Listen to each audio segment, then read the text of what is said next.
Yeah, of course. Well, firstly, thank you everybody for joining us tonight. It's such a pleasure to be meeting and speaking on this very important topic. I'd like to firstly welcome our panelists and all of our attendees, and we'll start with an acknowledgement of country. Tonight, I'm joining you from Garigal Land. We would like to acknowledge Aboriginal and Torres Strait Islander people as Australia's first peoples and traditional custodians, whose ancestral lands we are gathering on today.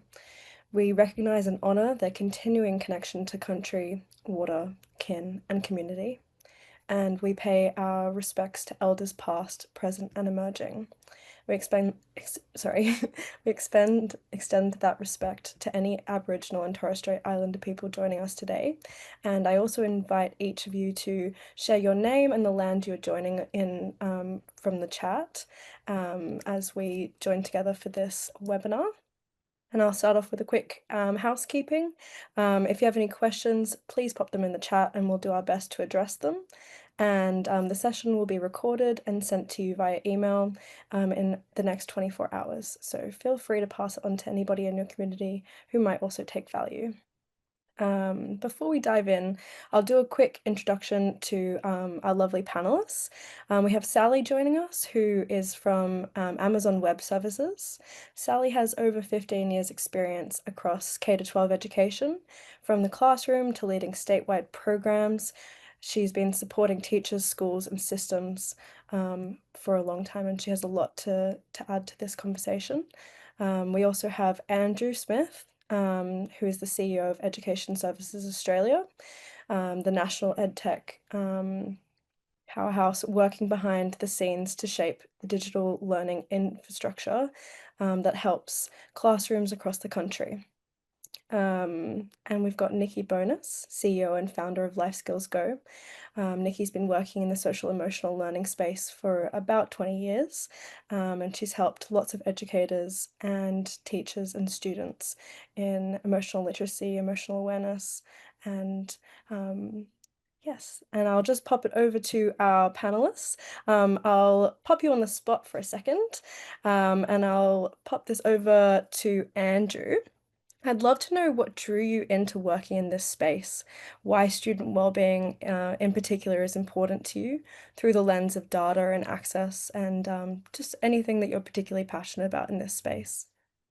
Thanks, Lucia, and greetings, everyone. I think the easy answer to that question, Lucia, is I started my career as a teacher. I spent 13 years teaching in secondary schools in Melbourne's west and inner west. And what that meant was I saw the power of education firsthand in its ability to change lives.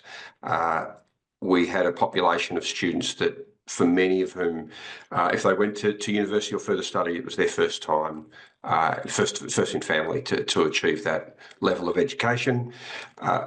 But when you look at those communities and you work in those communities, it's true of any school community, you can see the absolutely clear link between the well-being of students, the well-being of teachers, so the well-being of the school community, really, and the academic achievement and of the young people that attend that school. So from that 13 years in teaching and seeing firsthand that power of education to transform lives, everything I've done since then has been related to supporting teachers, supporting students in one way or another. So that's how I come to be here. Well, that's a beautiful answer, and I think, that's very, very humble beginnings, and I think you know exactly from the classroom to where you are now what needs to be done. Thank you for sharing. Next, I'll pop over to Nikki, if that's all right. You each bring a different lens to this conversation. When you look at the current state of student wellbeing, support in schools, what's one word or phrase you would describe where we are right now? Oh, I'm in the hot seat. Thanks, Lucia. I think we're in a consolidation, reflection. Oh, I just used more than one word. I just took liberty. God, was so many. Don't. Yeah, I think we're in a stage of change. There we go. One word, change. Thank you. Beautiful. Then I appreciate the many words it took. It's not simple. And lovely. Sally, from each of your roles, the three of you bringing in the information you have, whether that's supporting schools directly, designing national systems, or building education technology. What do you think one trend or challenge you're seeing most often right now? And when it comes, sorry, one trend or challenge you're seeing most often right now when it comes to wellbeing data in schools? That's a really great question. And thank you. I was like, oh, I wish I got Nikki's question. Okay, so one trend or data piece that I think I'm seeing is the acknowledgement of well-being as becoming a really pivotal part of what the education system has, not just for students, but also for staff, for the parents and carers within the education community, and the impact that that plays on our children and young people in terms of their learning outcomes. We all know that as adults, we can come to work, we might have a bad day, that usually translate maybe into a not so great day in the workplace. But we also have emotional regulation as adults, most of us, a level of emotional intelligence. But a lot of these children and young people are still very much growing through and learning these skills as part of that. So I think there's an acceptance and acknowledgement of well-being and the pivotal role that it plays in education. Beautiful. Thank you for your answer. Um, Can we'll I next. just jump in there quickly? Yeah. Sorry. And I think just to sort of bookend that too, and I was speaking to someone in education technology today, and I was saying to them, if I reflect back 20 years ago when I was standing, say, at state conference or at principals conferences, there used to be this, they used to deem well-being as being more soft skills. Like, yeah, there's that peace, love, and mung beans woman. Like, she'll move on, and then we'll get to the maths curriculum or we'll get to the science. And I think one of the incredible things is watching curiosity from the bottom up and the top down, of that kind of, how can we see young people better? And I think there's this curiosity that's leading into, how can we create change but incorporate what we now know? So I just wanted to jump in there because I got really excited off what you were saying, Sally. And I think that we can boo-hoo all the, we're hit with statistics all day. We're hit with this crisis or that crisis or this statistic or that statistic. But I think there's an underbelly of really beautiful change that's happening as well. And I sort of reflect on that journey for 20 years in this space, and curiosity and the willingness, and also where it meets science and evidence and is really coming forward. Sorry, Lucia, I couldn't be quiet. No, jump straight in. It's great. It's good to be having these discussions, and I think now is a pivotal moment. That's why we're all here. So I think that just to start off, in today's educational landscape, student well-being is beginning and has been recognized as a critical foundation for academic success. And yet, despite there is still significant investment into the traditional ways that we've been measuring and assessing well-being, such as attendance records, behavior reports, and infrequent surveys. And we know that sometimes these leave us with fragmented, delayed, and reactive insights. Um, what we need is students' real-time experiences and voices, as these are often missing from the picture. We also know schools are incredibly busy, often without the system or time to track, analyze, and act on wellbeing data in real time. So today we're here to explore how technology can be used to bridge those gaps, helping schools to create a more equitable, proactive, and thriving future for each learner. And we'll jump straight in with speaking about how each of you sees, where do you see the biggest gaps in how schools collect, assess, and act on student wellbeing data? And how do these gaps impact students and learning outcomes? Nikki, I'd love to hear your thoughts on this, and Sally as well. Thanks. I might let Sally go first, because I like to ride off the back of that one. No, sorry, Sally. I'll give you some time to think. Yeah. So did you like Look, that? Poor Sally. yeah, no, I did. That's getting you And I back to the think, grandfather comment. oh, I thought we weren't going to bring that up again. Um, so, all right. So, look, again, wearing one of the hats here at AWS, but also from all the experience, working both, like Andrew, I started out as a teacher, and, ended up working within the education systems at the center. But I think one of the greatest gaps and one of the challenges that I had both whilst in the education system, and I still see working with our customers today, whether it's an individual school or a large department, or even from our edtech's perspective, is we have so much data. I almost feel like I'm exaggerating when I want to say that we have almost billionty levels of data that's coming out across our education systems. And they're so fragmented in the sense of how do we pull all of that together to create meaningful, real-time insights? And it sounds really easy, and I used to think it was super simple. And people far smarter than I am have educated me that it's not as simple as it looks. We're looking at student information systems, we're looking at learning management systems, we're looking at pieces of paper that teachers are holding, we're looking at school student attendance records.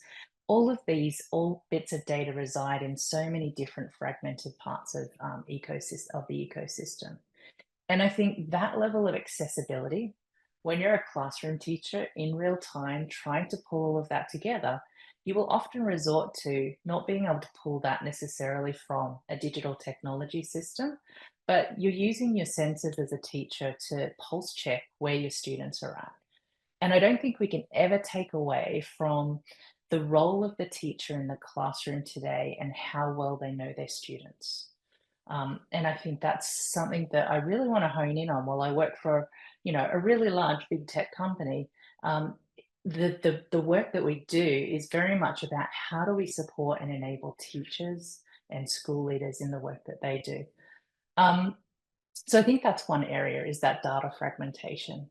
I think the other thing too is, and one of the challenges we have is well-being is so broad. And, we've got some very learned colleagues in departments and independent and Catholic school systems, in education research organizations, who really want to look at understanding how do we measure and assess these challenges that wellbeing brings. Um, and so, the traditional academic metrics that often we used to rely on don't always line up necessarily. To your point you said earlier, Nikki, whilst wellbeing historically was seen as a soft skill, how do we understand that sense of belonging that students feel when they show up to school each and every day? And so I think it's understanding what's the problem we're actually trying to solve when we're talking about well-being. How do we really define that? I don't want to go too far down in that sense, because I think we'll be touching on that a little bit later. But I think it's understanding what are we measuring and what are the challenges we're trying to solve as well. I think if I can just say one last third point here as well, and I'll be cheeky and sneak in a fourth, but it's also around the implementation and training gaps. When I went through teaching, and Andrew, I'm sure you're the same, I remember we focused very much on our core teaching subjects. We understood about building out lessons and assessment and, classroom behavior and all of those elements. Never got taught how to do data analysis, how to read dashboards of all of this information as a teacher. These are all skills that I've picked up and developed through the roles that I've had over the years, and been very fortunate to be exposed to some very intelligent, data scientists and people to help me understand those. And I've had to invest a lot of that time myself to build that skill set that I have.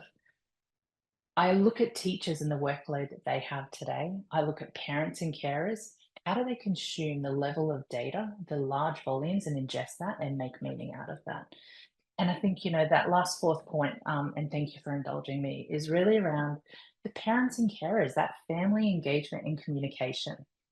So as school leaders, as well-being leaders within the education systems, how do we make it so it actually can be translated in a simple way for our parents and carers and family engagement to really provide that wraparound support?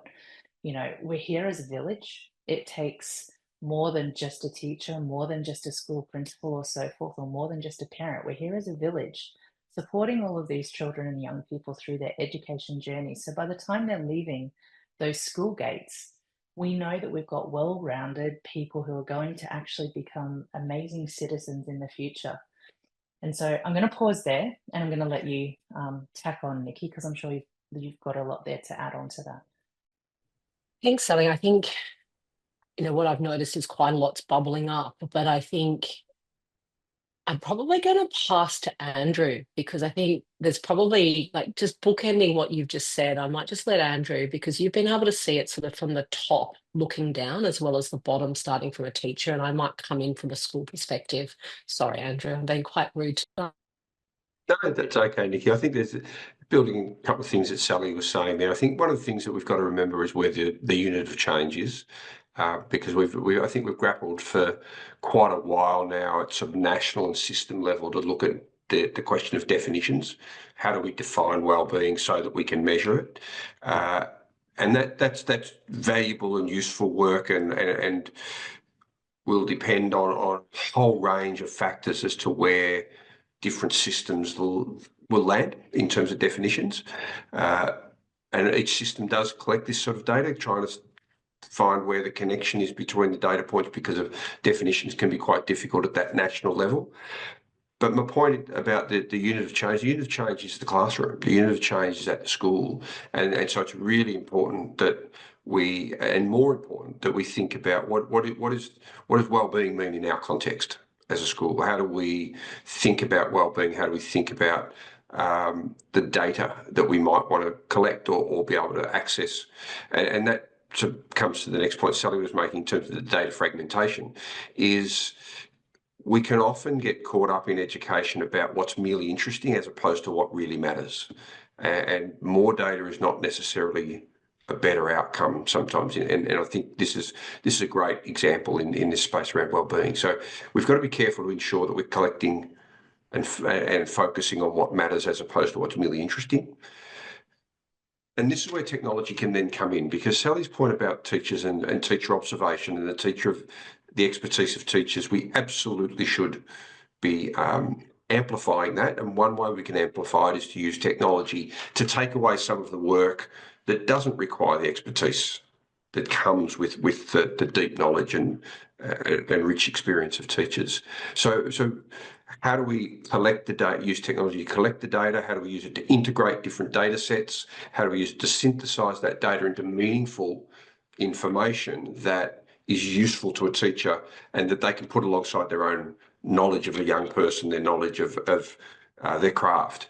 So technology can really help, but where we should be focusing technologies on the pieces that are best done by technology, and therefore freeing teachers up to be the experts they are in both learning and in the development of young people.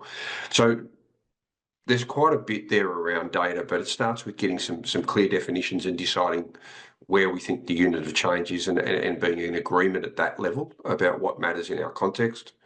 How we bring the data together once we've decided what's important as opposed to what's merely interesting, and then how we present that back to a teacher so that they can usefully use that alongside all of their own observations. So I think there's a role for technology here, but we've got to be really careful about where we point the technology, and what we honour in terms of the professionalism and expertise of teachers. And I'm so glad that, thank you, Andrew. And I think that particularly I sort of feel a little bit more confident coming in here, because several things again popped up. And one of them is, that data is evidence. And what am I doing with that evidence? Is it something that is actionable? And we've talked a lot about connection, and we've talked about the classroom, and we've talked about teacher.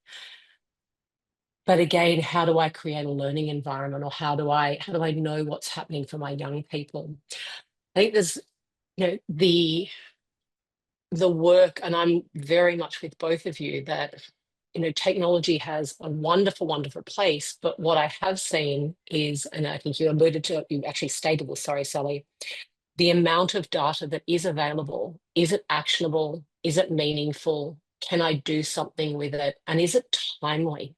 Is it timely? Will that provide me with an intervention to be able to action something, say for a school or for a whole school? And I'd probably add to, where do I see one of the biggest gaps? I'd probably say around education and use of understanding some of that data. That would be probably one of the gaps, because it is siloed, it is in a lot of areas, and it can be extremely overwhelming for a beautiful teacher who's standing there with all these incredible young people in front of them. Is it a blocker, or how can we simplify that? How can we create that so it is, as you mentioned, Sally, we're building really strong relationships with the whole community, not just with the students, but with the families, with the carers, and the connection.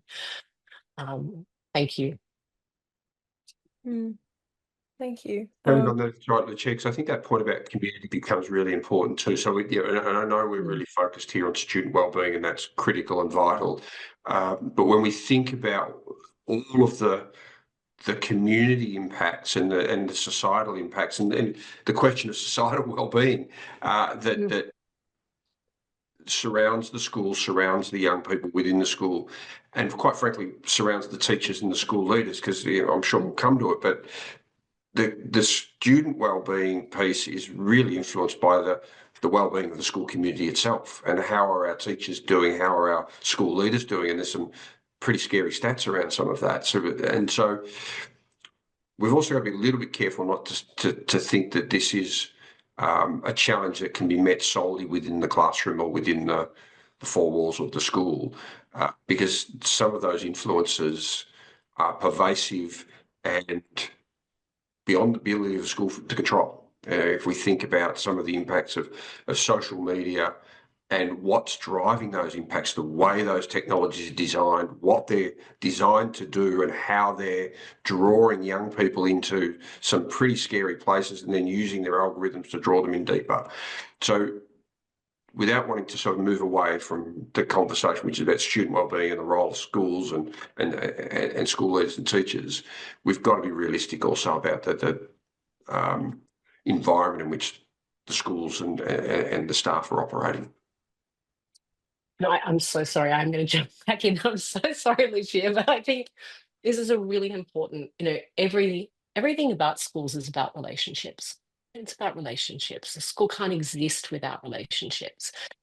And, that relationship you mentioned, that sense of belonging, Sally, that trust, that security, that safety, how then also it can't exist without its community and its extended community, for, as you said, Andrew, for the teachers, but also for those families and carers, and then the extension of that. And yes, we are talking about technology, and technology as an enabler, not as removing those fundamental foundational relationship skills of creating, how do I really see this young person? What is happening for this young person?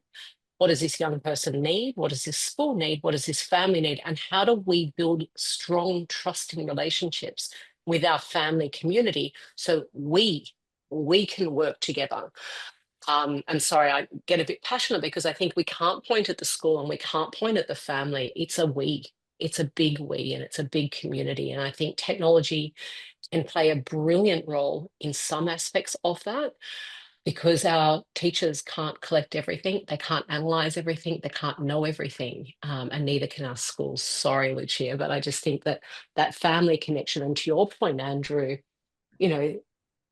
the issues that our young people are facing, these contemporary issues, like, we're bringing old tools to contemporary issues, and there's that, how do we begin to work in a system, in a world that has very complex issues, and they're dealing with a lot. So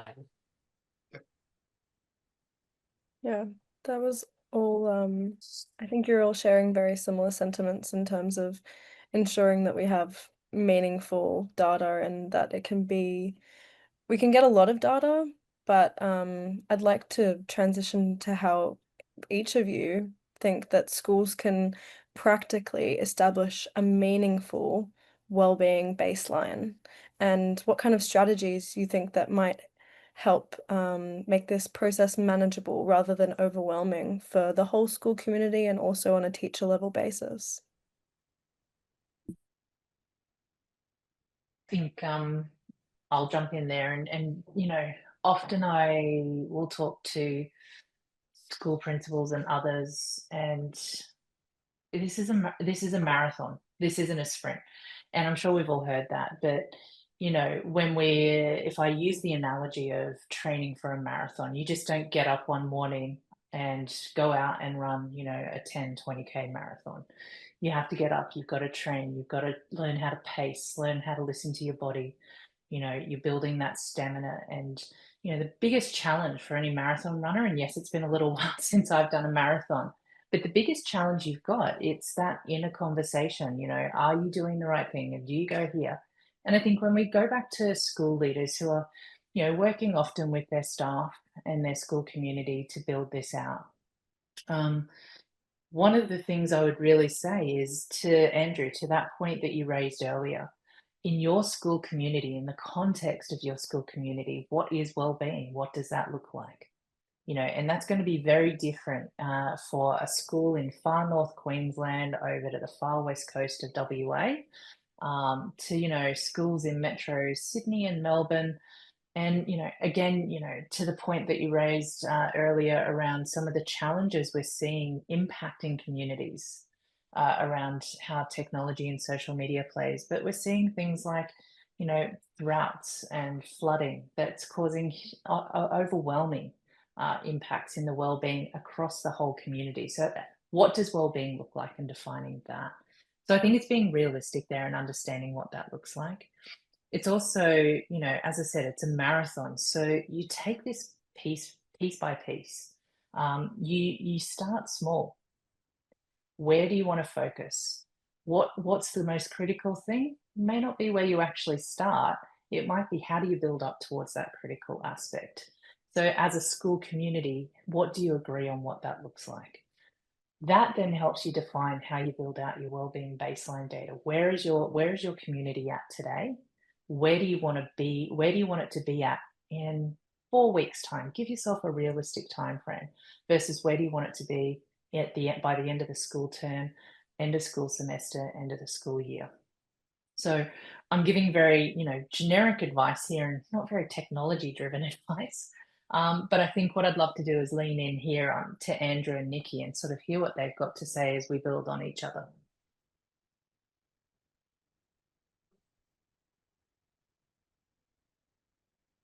Okay, let me have a go then, Nikki. I think there's a piece here around don't try and boil the ocean. You've got to start somewhere. I'm tempted to use the phrase, I wish start small, but that's not the right fit, because this is not small work. But don't try and boil the ocean, I think, is the first. The second thing, to make it real and make it meaningful, is something I said earlier. Give a lot of thought and agree on what really matters and what you can influence as a school. So, and again, that's part of, sort of being focused around not trying to do too much all at once. What we've seen work with technology in a number of areas, and I think it's true here, is the greater ability you have to integrate this into daily routines, the easier it is. It's bolting on another thing to a school day, another thing to a teacher's day, is the most counterproductive thing we can never do. But if we can build it in and integrate it into daily routines, even if the routines have to shift and change a little bit, so that picking up this data, reviewing this data, thinking about what it means and responding to it is part of the rhythm and the routine of the school and of the school day, I think that can be really powerful from a practical point of view. We should constantly be reviewing it, to Sally's point about setting goals, setting targets, reviewing how we're going, what's working, what's not working. And I think the last thing I'd say is we celebrate our successes. I think one of the things that we can quickly forget as we get so drawn into data, as we get so drawn into what's working and what's not, and is sometimes always it's really important just to step back and acknowledge what's been achieved and celebrate the successes, because that's probably where we draw the most energy to keep going, is from those moments. So I think there's a range of things that you can do to make any program, particularly something like student wellbeing, more meaningful and practical on a day-to-day basis. So hopefully that helps, Lucia. Yeah, I think that, and thank you both for sort of setting the framework. I think I'm going to speak from a really different angle of being someone that, started on the ground, writing, delivering, co-developing, and sort of researching, rolling out wellbeing programs. So I'm just probably going to shift the lens a little bit to the school environment. And one of the things that I found was schools would come to us from across Australia and they'd be like, we need a resilience program, or we need a bullying program, or we need this program, or we need that program. And after delivering, hundreds and hundreds of schools programs across many, many, many, over 12 years, one of the things that I started asking them was, how do you know that you need this program? Like, what data are you using to draw that you've established the need for this program? And then how are you assessing the impact of this program after it's been delivered? Now, I could have done myself out of a job because there was a big gap. Like if we look at formative assessment or evaluative, practices, that happens in all other KLAs across the areas. But often, and I think probably shoot myself in the foot with this one, but if we kind of go back to the shift of the word well-being, like it moved from welfare into well-being, and then it became this really big thing. And I think we've all alluded to that. So, if programs are coming in and we're writing them as a scope and sequence across a year, we're going to do this program, and this program. One of the questions that we started working with our communities on was, well, but if you're having issues in social skills with your 3-4s in term 2, but you're not running a program until term 4, there's kind of a misconception. Like wellbeing is it's not, the more that we put into it doesn't mean that we're going to be tapped on our head and enlightened. As we all know, life does this. So being able to assess and look at, well, where are you drawing from if you're choosing to bring a program in? What are the measures after you've run the program? And how can we begin to work together? So we're drawing from a whole lot of different data points, your attendance, your behavior, your awards, and really triangulating that so we can begin to build a baseline around understanding what has the impact been, what has been the shift, what's changed. And so if I put my life skills go hat on, that's been something that we've chipped away at for a really long time, working with the school communities around how can we begin to simplify. Like, as you said, this is not something that I can or you can, this is something that we can work together, because there's so many different ways that so many different areas that are going to affect wellbeing, welfare, and all of the feeds that come into that. But I think, looking at it, that it's not it's not set. I'm not going to address bullying in term 1. I'm not going to address social skills in term 4. If we are able to work the same way that we are in other KLAs, of really being able to have more assessment, more formative assessment, to be able to have a look at what years need it, what grades need it, what students need it. And that's been a lot of the work that we've done over a very long period of time, to be able to surface evidence, but then also measure the impact. And again, we can't do that in isolation. That needs to be done by many other areas that are coming in, and all the traditional methods that we've spoken about. So that's just another sort of a lens onto how do we start. And to your point, Andrew, we always say start really, really slow, be really, really consistent, but be really deliberate. And also make sure that you take everyone on the journey, not just the students, not just the teachers, but also the family community. Because one of the things, and I feel like the grey head woman talking about programs for schools. Schools have so many pressures, they have so much happening that they will grab a program. Back to your point, Sally, if it's not well implemented, if it's not well understood, it will be thrown out. And it could be a brilliant program, but it hasn't had the time, it hasn't had the investment, it hasn't had the training. We haven't taken everyone, the whole community and the whole village on a journey to be able to measure the rewards of that. Sorry, I just spoke a long time, but it's an area I'm really, really passionate about. It's been the basis of my career. No, thank you for sharing. And I think each of you have actually spoken to the importance of creating your own wellbeing baseline based on each school and community's context. And also, each of you harped on the point of using continuous improvement within your context to improve wellbeing within your community. And I think I'm interested in how we can use this technology to ease that process, but also I'd love to know each of your thoughts on how school leaders can ensure that wellbeing data is collected, stored, and used in ways that are safe, ethical, and trustworthy. From each of your different roles, I think that you'd have really interesting insights into this. I'm going to lean into Andrew to go first here because I think this is your bread and butter, Andrew, in terms of the role that you play there. I think, thanks, Sally. There's probably a few things here. What we've got is there's strong frameworks around privacy and data security. We've got legislative frameworks, we've got policy frameworks that cover privacy acts, we've got the Australian privacy principles, all really good and important documentation and good frameworks. The challenge that we've got in terms of helping protect young people's data and their privacy is the plethora of applications that are being sold into schools, provided into schools, recommended into schools. I spoke to a principal a little while ago of a fairly large school. They did a kind of stock take, if you like, of all of the technology applications that they were using as a school, then that their teachers were using outside of school, and then that their students were using, all education related.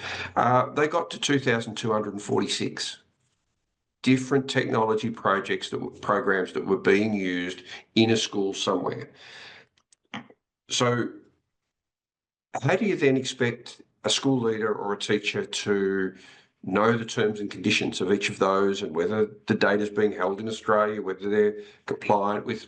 We just make assumptions. We have to, because and we don't want teachers doing that. I don't know if anybody saw an article a little while ago that the ABC did, and they had this terrific image where, and it was about parents being asked to give consent. Sorry, I'll come back to the point, Nikki, I promise. But it was about teachers being, parents being asked to give consent for the technology products that were going to be used in the school that year. And what they did was they printed off the terms and conditions for, I think it was about 26 of them, went to a warehouse and hung them from the wall, down the wall and across the floor in some cases, because the length of the documents was extraordinary. And just the visual image of these terms and conditions down the wall and across the floor. And we're asking people to read and understand those. So that's not a burden that we should be placing on young people, on teachers, or on students themselves. And yet it is critical that we understand that these products that are in schools, whether they be about wellbeing or anything else, are actually compliant with our expectations. So, quick plug, we've got, and this is really advice to anybody who's working in schools. If you look up the Safer Technologies for Schools program, so Safer Technologies for Schools is an assessment, a risk assessment that's done on about 350 applications that are available to schools, and generally the most commonly used ones, and assesses them against those kinds of the legal and policy frameworks and gives them a risk rating. And I've got to say that the positive thing about it has been that the industry itself has responded really positively.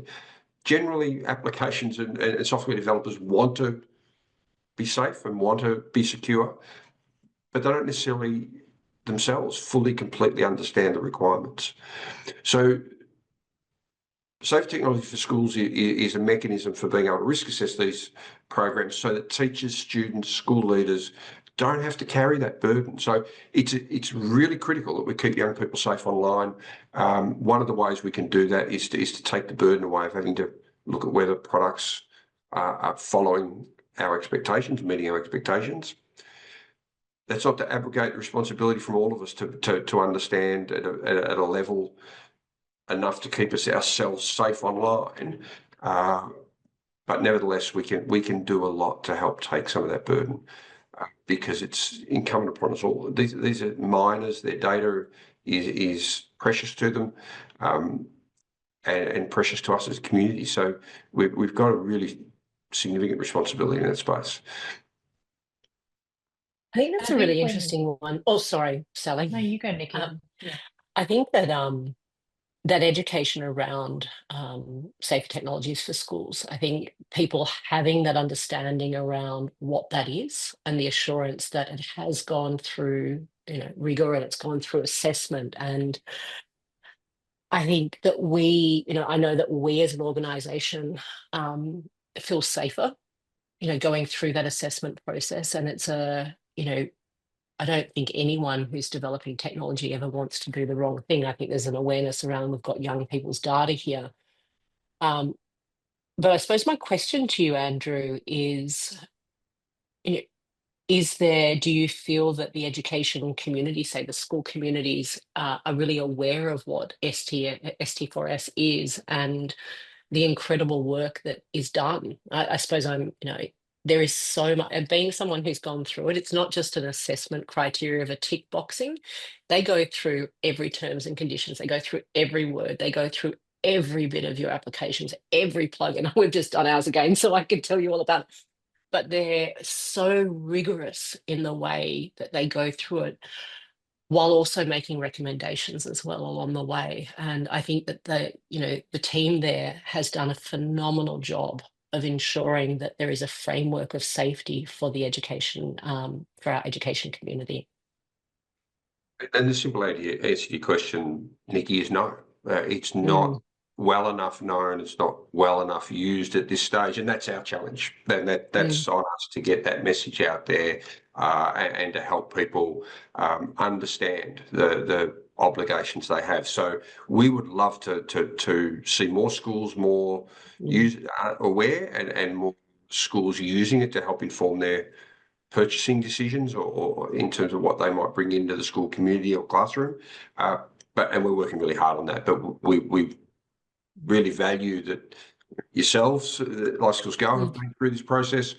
We really value those others who have. We love giving out the badge that you get to be able to use to say that we've been through this risk assessment and been assessed as being appropriate for use in schools. So we've got some work to do. I mean, just a little bit of feedback, on an open webinar, but I think amongst EdTech providers, though, the first question is, have you gone through safe technologies for schools? Have you been through your assessment? So, and that's why I was probably asking that question, because amongst technology, people who are developing technology, it's a very, we know the rigor, we trust the system. But I had curiosity around the education system, around that, around the banner and around what was happening. Sorry, and I did cut you off, Sally. No, not at all. Because I think it's really great to hear, you as an EdTech founder and leader talking so positively about safer technologies for schools. I can talk about, the role I play here at AWS as head of K-12 across the schools industries. I get to work with a lot of EdTechs, and one of the first questions in the first meeting I'll have with an EdTech is, are you guys aware of safer technologies for schools? Have you gone through the assessment? If you haven't, let's go through, have a look at that, and I'll send them the information to the website from Andrew's perspective. And I'm fortunate in the roles that I've had previously prior to joining AWS. We implemented utilizing safer technologies for school in an education system where I worked during that whole COVID period. And to ensure from a data privacy, a security perspective, because to everyone's point that you've raised here, the level of data we are talking about, we have a duty of care. We have a duty of care to children and young people, and to the parents and carers and to teachers, because not everyone has the level of awareness and knowledge and understanding of how that data can be utilized. And there are a lot of technology companies out there who've got access to those as they're providing services into the school communities. And so it is really important as school leaders to understand you know, depending on what education sector or system you're in, how you assess, you know, those types of ed tech platforms, ask the question, make it part of your procurement process and buying process of show us your safer technologies for school badging. And I can't talk highly enough of the work that Andrew and his team have done, working across the entire education sector with leaders, but also across the ed tech community there as well, to really bring this along. And, you know, I think it speaks testament to the fact that we've had many education ministers of all persuasions of political sides all throw their support behind this. And I think, you know, across Australia and New Zealand. So, and it's something that I talk about proudly when I talk in the global education community. And we are seen as lighthouse leaders for the work that ESA have done here in that space. So I don't think we can ever underestimate the value of what we'll have here. And I think it's something to be proud of. But to Andrew's point on here, definitely, you know, with the banner to say that this work is super important because, you know, again, if we think about wellbeing data and we think about to the legislative and the policy frameworks that we have as a country, we are very fortunate, but we need to understand how we're protecting. And, you know, it's something that at AWS, we are super, you know, security and data privacy is job zero for us. And how we support our customers, whether they're ed techs or education systems and so forth in that space to ensure, you know, is that data from in country and is it being protected? Beautiful. I might jump in there. Yeah, I think this is really important to talk about and also raise awareness around that security and safety for schools. Just a quick one before we have to wrap up tonight. I'd love to know what each of you think to this next question. Firstly, we'll start off with Nikki. Sorry to throw you under the bus, but if we get this right, whether that's equity, access, technology, well-being, what's one thing you hope will look different for students in 5 years' time? Geez, I just feel like you just threw the whole kitchen, not just the kitchen sink at me.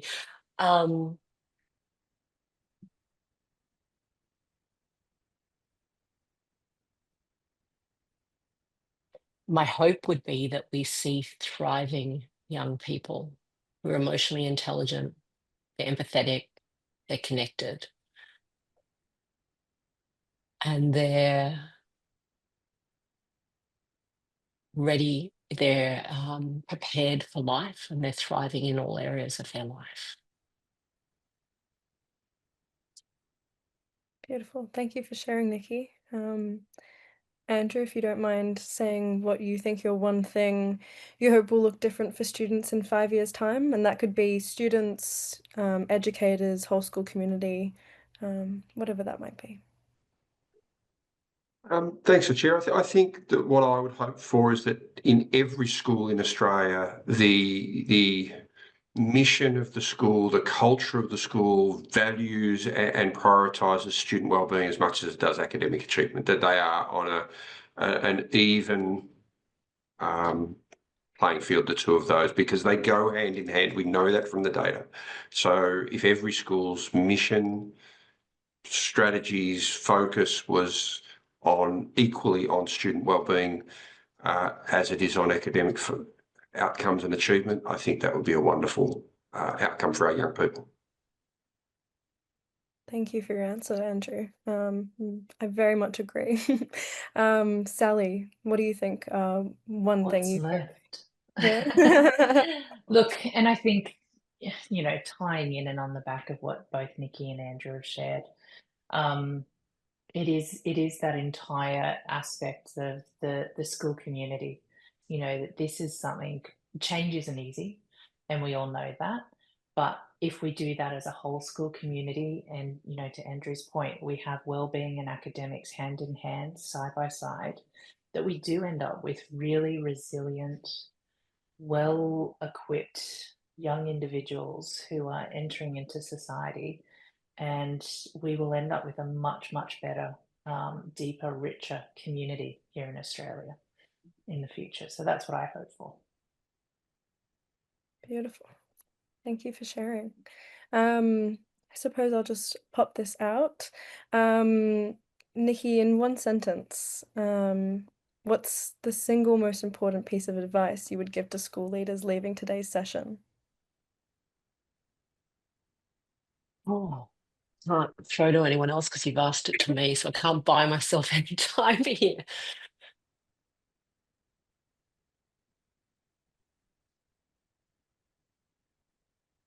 I don't normally take this long to think. I'm trying to stick to the one single piece rather than the four that I've managed to sneak in each time I've said I'm going to do one.